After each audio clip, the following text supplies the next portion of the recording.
Hello there and welcome to episode 23 of Kolonization Project. Right now we are unlocking a new tech node before moving on to Sunset Star, which is performing a quick little mid-course correction. I mean, it's not a little mid-course correction. It's 330 meters per second worth of delta V. So it's not a small mid-course correction by any means, but it will get us on a course to intersect Eve, which is what we want this spacecraft to do. Otherwise, why would it be called Sunset Star? Because that would mean it's going to Eve. I don't know. Anyways, that's all we're doing right now, and we can I don't know what entirely. We're just planning all the maneuver nodes ahead. That's pretty much all we're doing right now. But after we do that, we can launch this. This is a couple of new modules that we're sending up to Apollo base. We are launching this on a whatever you want to call it.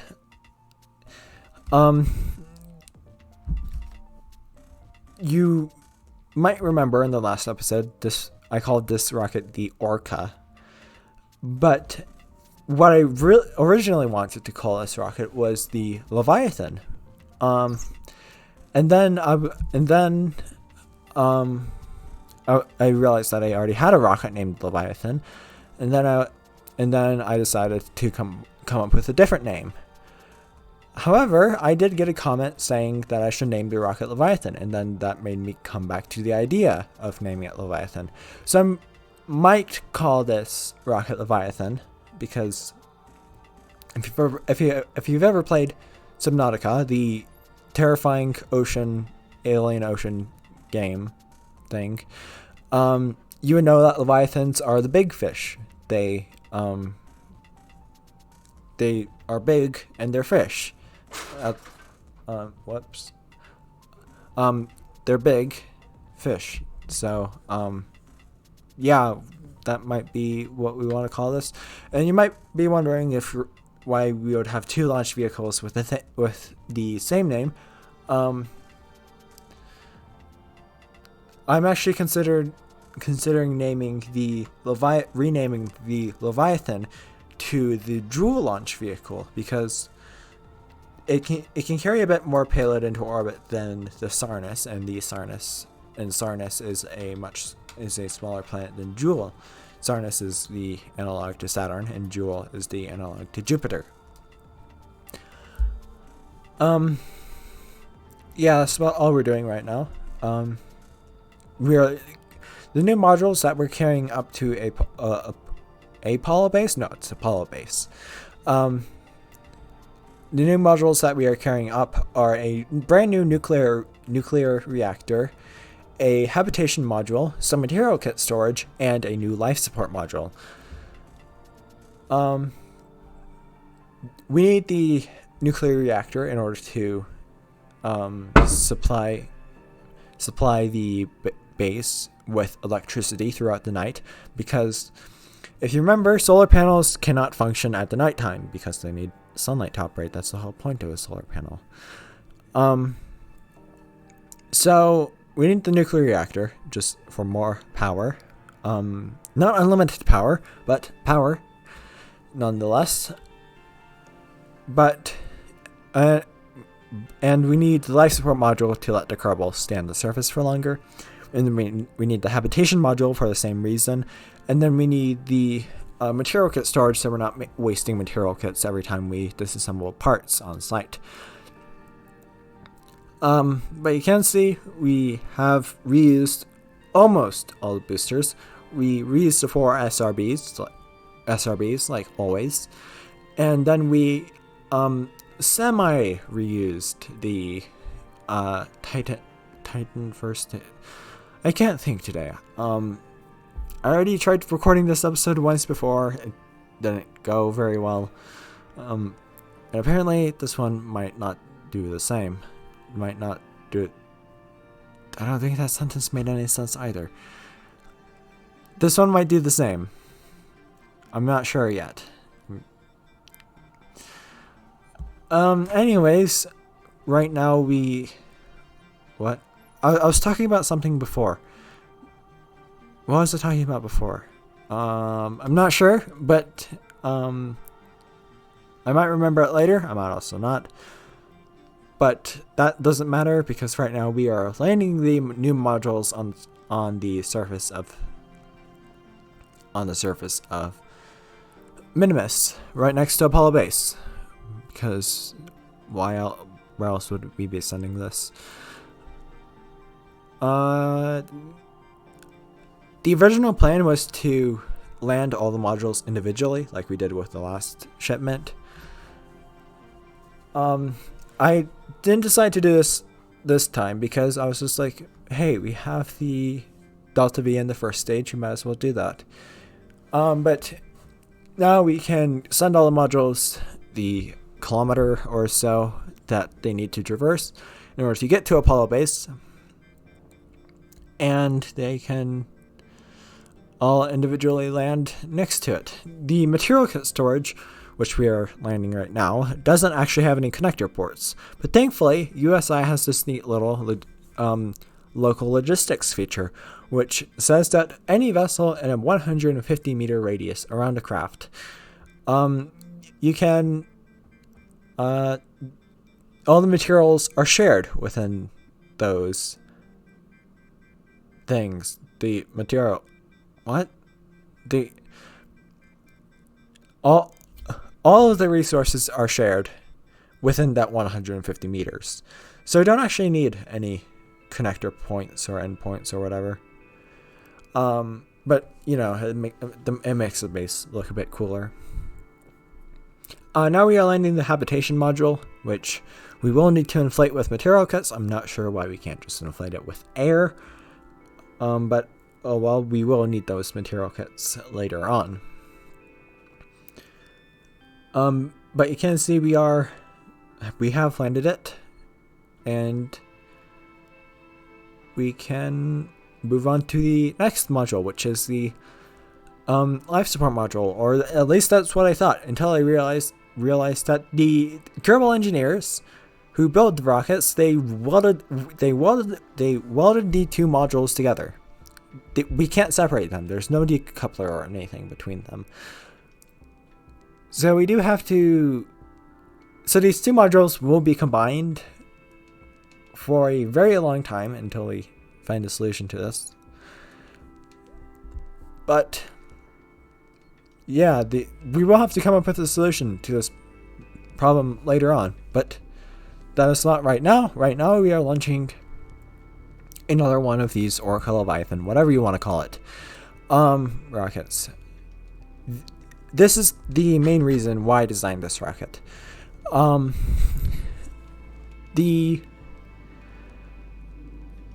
in order to build a self-sufficient colony on the surface of Minmus, we need to mine the surface of Minmus. And in order to mine the surface of Minmus, we need a couple of resources. We need a way to... I mean, that's the whole point. We need extractors to mine the resources from the surface of Minmus and put them into the planetary stockpile so we can use them at Apollo base. That's what this mission is about.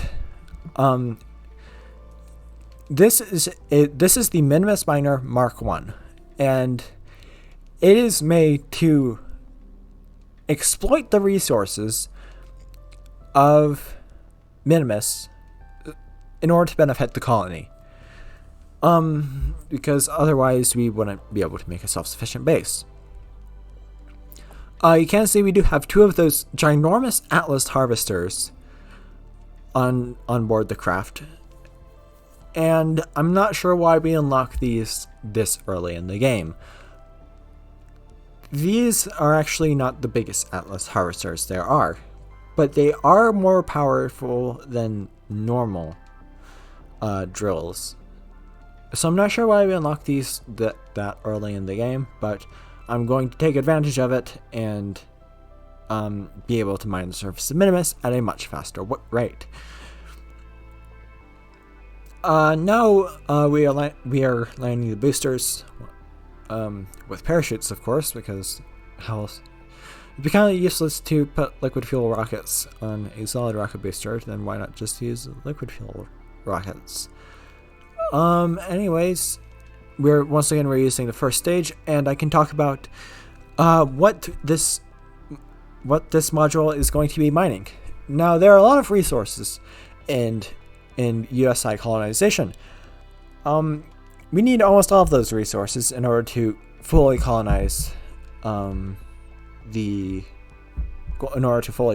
Minmus. However, the things that this thing will be mining are not liquid fuel and oxidizer like you may think, because then we will be able to refuel things on site. It's not that.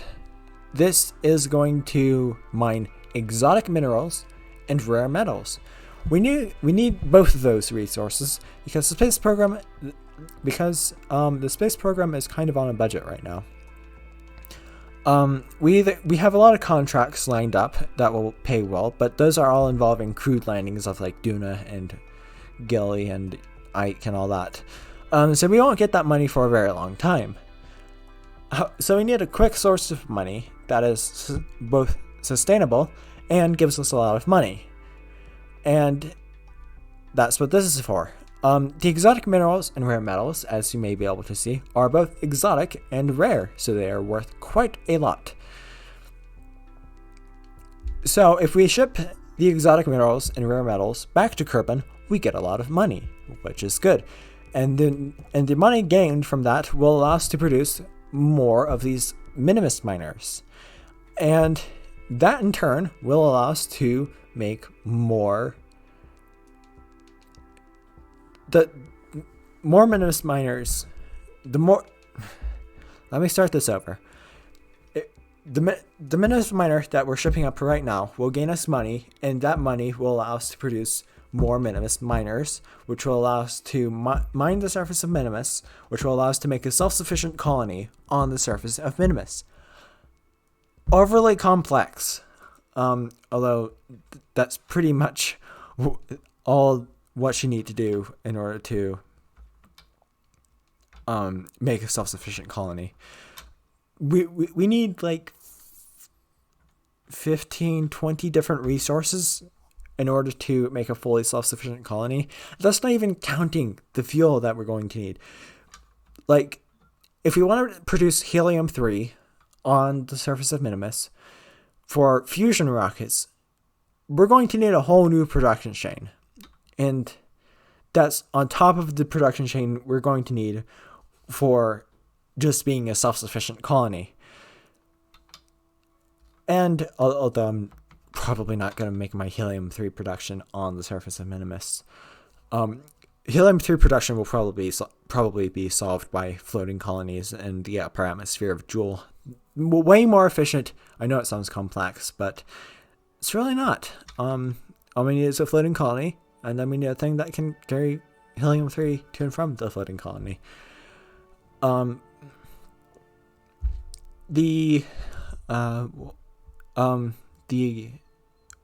What? I just lost my train of thought there.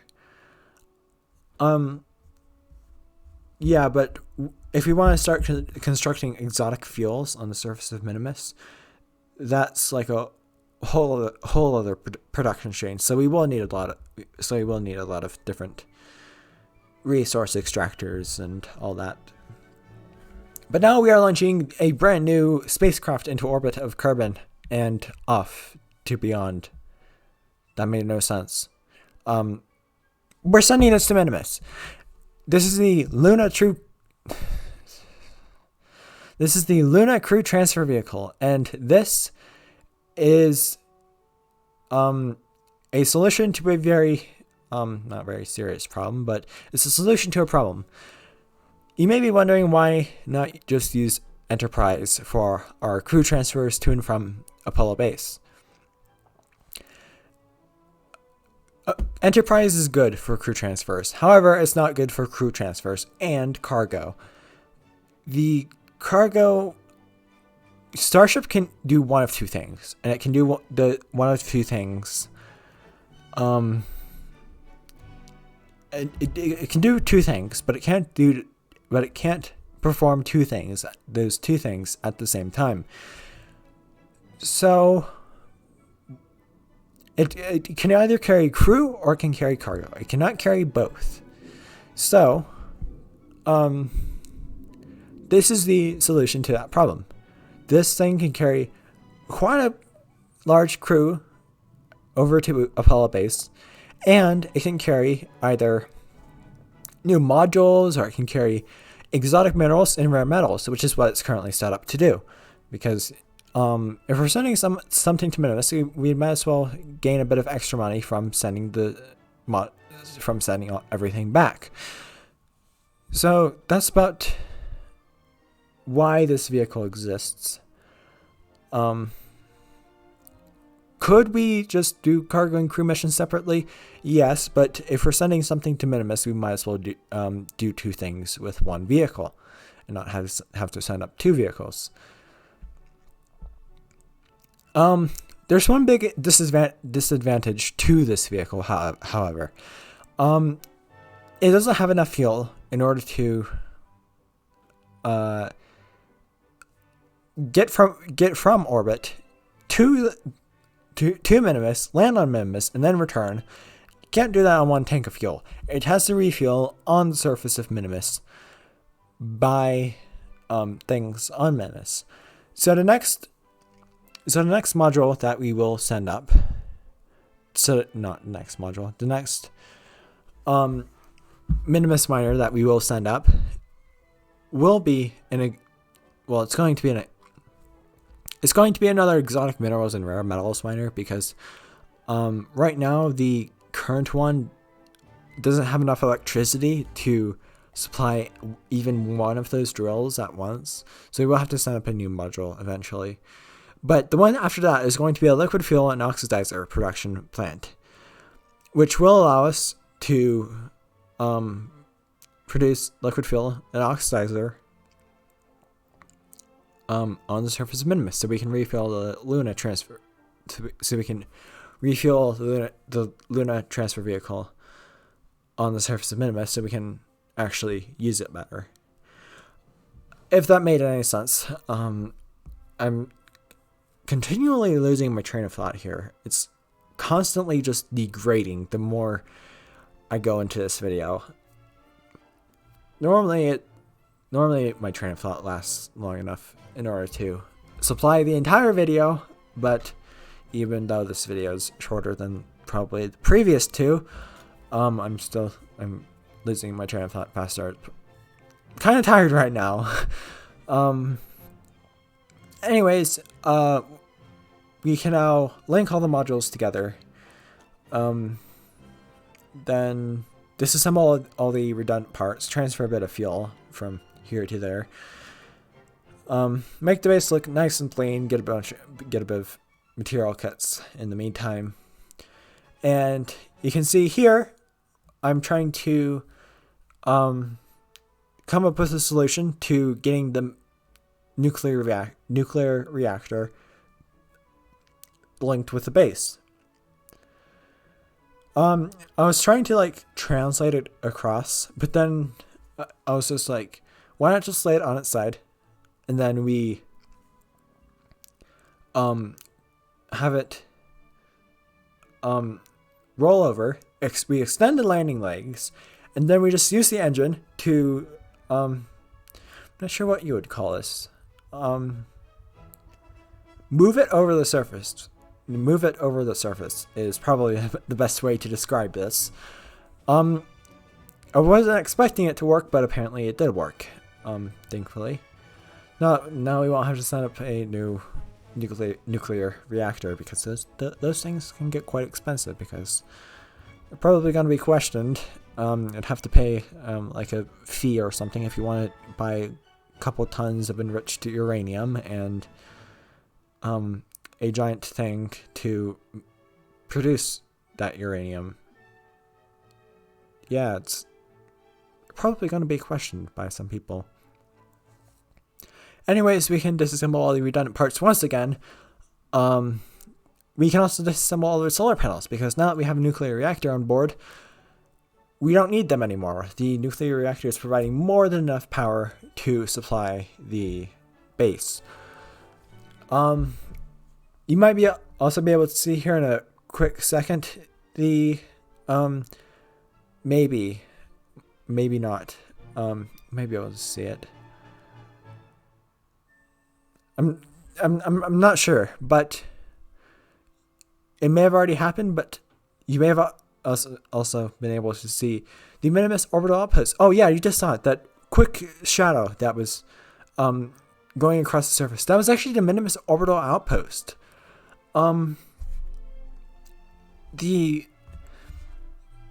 Minmus orbital outpost was actually going right by the sun, and we just happened to be looking at the right place at the right time to see the Minmus orbital outpost flying overhead, which I thought was quite cool.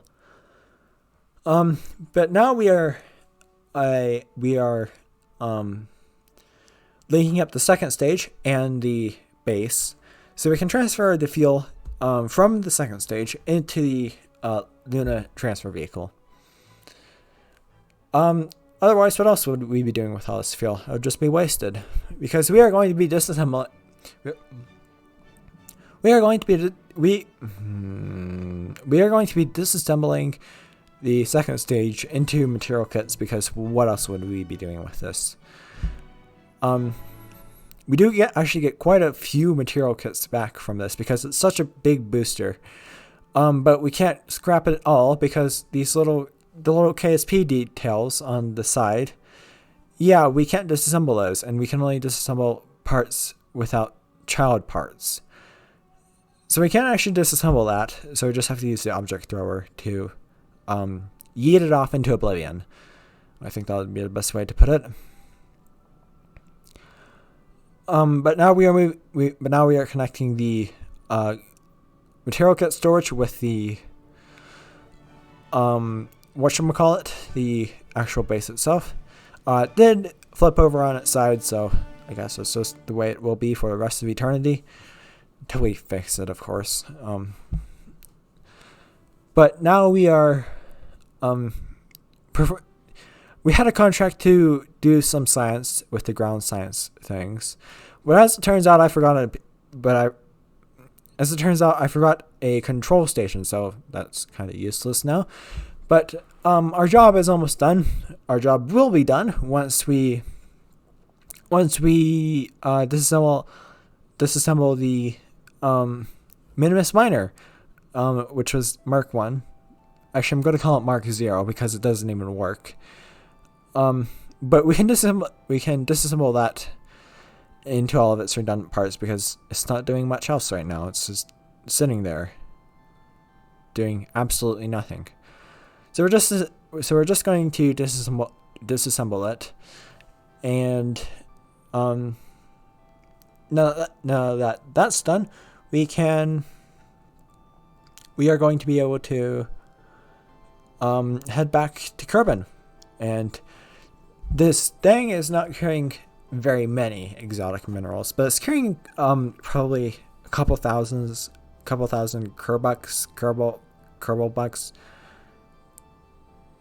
dollars, credits, whatever, funds, I think that's what they're called. Whatever you want to call them, it's carrying a couple thousand.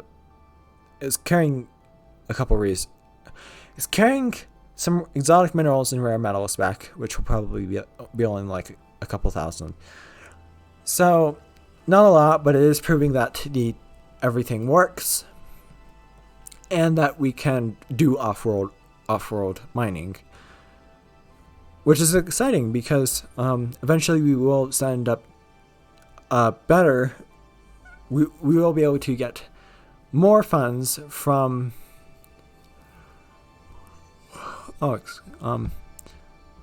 we will be able, the video is almost over. I can complete this. Eventually we will be able to get like millions of funds back from sending these off to Minmus, but that is not now, because once again we have a faulty Minmus resource extractor thing. But now we are re-entering Kerbin, much like Starship would. But as you can see, we are not going to finish landing like the Starship. We are going to finish landing like a Falcon 9. Not sure why, but I didn't want this to be a complete copy of Starship. I should also find out how to put heat tiles on this thing, because yeah, the modules get kind of toasty when they're exposed to 3 kilometers per second minimum re-entry. So yeah, maybe we'll put like an inflatable heat shield on it at some point or another. Maybe we won't. But it does work. Just doesn't work the way I would expect it to, because I would expect it to be able to survive re-entry without me having to worry about heating problems. But as it turns out, heating problems are, yeah, returning from Minmus, you kind of need a heat shield for that, unless you don't need a heat shield like what we're doing right now. Anyways, we have overshot the Kerbal Space Center. I was trying to land there, but as it turns out, the trajectory thing was completely wrong. But we can land at the drone ship instead. Oh, I also forgot to mention that the first stage is actually a just a Titan first stage with a little adapter at the top. So really the only thing new about this is the transfer vehicle itself. The booster itself is actually, we've used it before. But anyways, the booster is still on the drone ship. Thankfully we can still avoid the booster and not crash into it. But you can see we are propulsively landing a booster. No parachutes needed. Landing the booster, and that will actually be the end of this episode. Thank you for watching, and I will see you in the next video.